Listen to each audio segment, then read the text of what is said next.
Hi everybody, welcome to Arterial Blood Gases. This is part 1 for Dr. Manny's YouTube Learnshops. The objectives for this part, which there are 3, the objectives for part 1 are to review some of the vascular anatomy, the rationale for doing an arterial blood gas sample, the analyst or you as the taker responsibilities, just reviewing what the Allen's test is all about, and then let's look at what could be considered a standard sampling procedure. So let's review the vascular anatomy. We've got the upper extremity arteries. We don't typically take arterial blood gases from the lower limbs. And the upper limbs, there are 5 main arteries that you could consider. And typically they will be the radial artery or possibly the brachial artery. Unlikely that you're going to stab the ulnar artery or the axillary artery or the subclavian artery. But anyway, the subclavian, axillary and brachial arteries are continuous with one another, with the brachial artery bifurcating into the radial and ulnar arteries. And you'll consider the radial arteries under most circumstances for blood sampling. So what then is an arterial blood gas sample? Well, it's a small sample of arterial blood that's extracted from an artery, typically the radial artery or the brachial artery with an intermittent stab. However, if you work in an acute care area like an ICU, then a small sample of arterial blood can be extracted from an arterial line.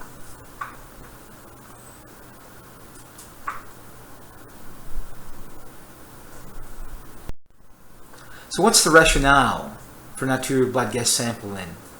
Well, the first is to analyse the pH. And the pH is basically the hydrogen ion and the bicarbonate concentration in arterial blood.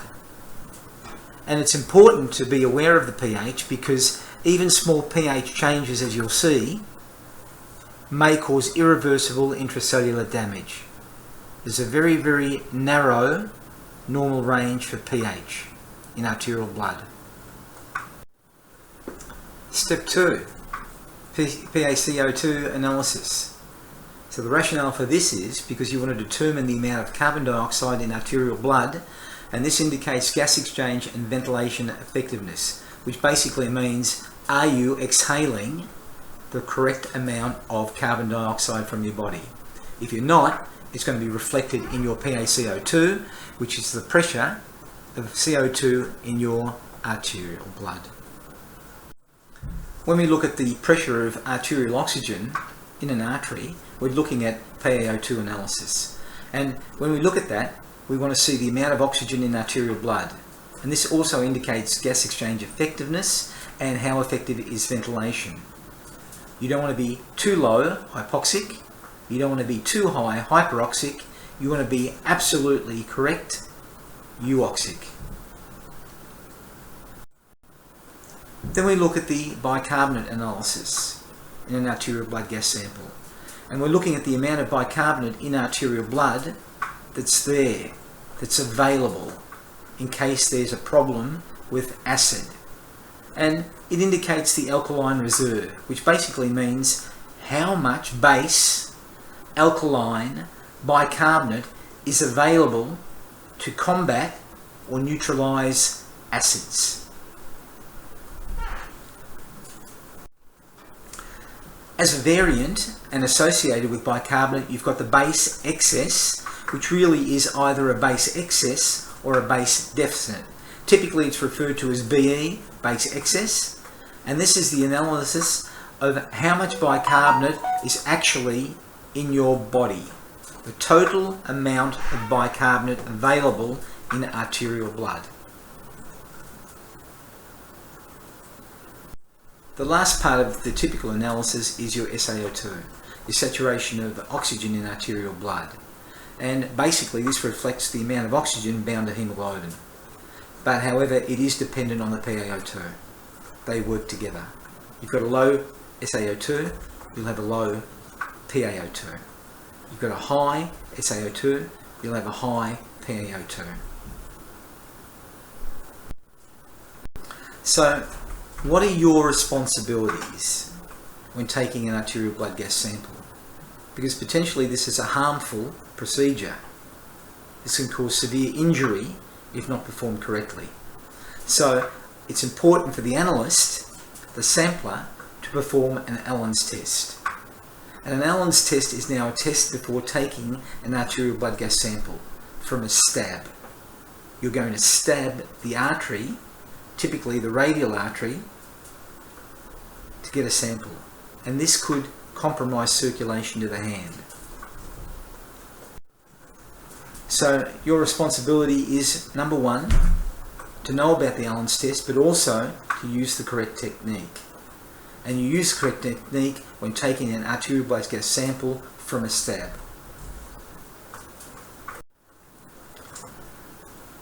Your responsibility is also to be aware that if there are any delays in getting the arterial blood gas sample to the laboratory, more than 5 minutes you anticipate, you then place the arterial blood gas sample in an ice water solution. Now make sure that the sample is sealed correctly in the syringe and is placed into a biohazard bag, sealed, because you don't want now the syringe coming in contact with the ice. Just the ice water solution to decrease metabolism which the erythrocytes will be performing, because they'll be using the oxygen. You don't want them to use the oxygen, you want the sample to be correct. So you delay or prolong metabolism of the erythrocytes. It goes into a plastic bag and an ice water solution. It was named after this guy here, Dr. Edgar Allen, in 1929. And he was a physician who came up with this philosophy. And basically an Allen's test assesses the patency of both the radial and the ulnar arteries and the collateral circulation. But really, it's the ulnar artery that you want to assess is patent if you're going to be doing an arterial stab on the radial artery. If you damage the radial artery, you want to make sure that the ulnar artery can still continue to supply blood to the hand, the collateral circulation.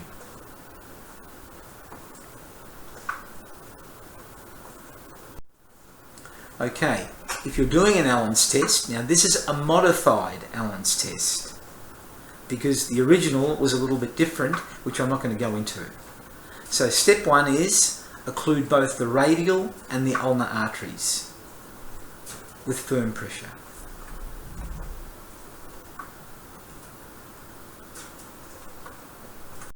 Step two, remove the blood from the hand by opening and closing the hand either manually or asking the patient to do it. I mean, they may not be able to do it, so you may have to do it manually with a second operator. And as a consequence of that, when you're opening and closing the hand, blood is pumped out into the venous circulation, and arterial blood isn't allowed to return to the hand, and it should go white. It should blanch. So step three is then let the hand relax, and the skin colour effect should be pale or blanched, because you're not letting any blood in, you're occluding the arterial circulation. So the hand should be paler than the rest of the arm or skin. Step four, then release the pressure on the ulnar artery. Now in the diagram that you're seeing here, that's incorrect. They're releasing the radial artery, which you don't want to release. But take it into the context, you release the pressure on the ulnar artery, and if the circulation returns in less than 15 seconds, it means you've got a positive Allen's test. It's good. If the circulation returns in more than 15 seconds, it's a negative test. In the diagram that you're seeing, that's correct. The ulnar artery has been released. The hand flushes pink very, very quickly within 15 seconds. If it does so, it's a positive Allen's test. If it doesn't, it's a negative Allen's test. So the next step then is, after you've determined that you've got a good ulna supply to the collateral circulation in the event that something bad happens to the radial artery and occludes it, then you can proceed with arterial blood gas sampling. Step 1, collect the blood gas syringes. Step 2, collect and use disinfectant skin wipes that have been approved by your organisation for this procedure.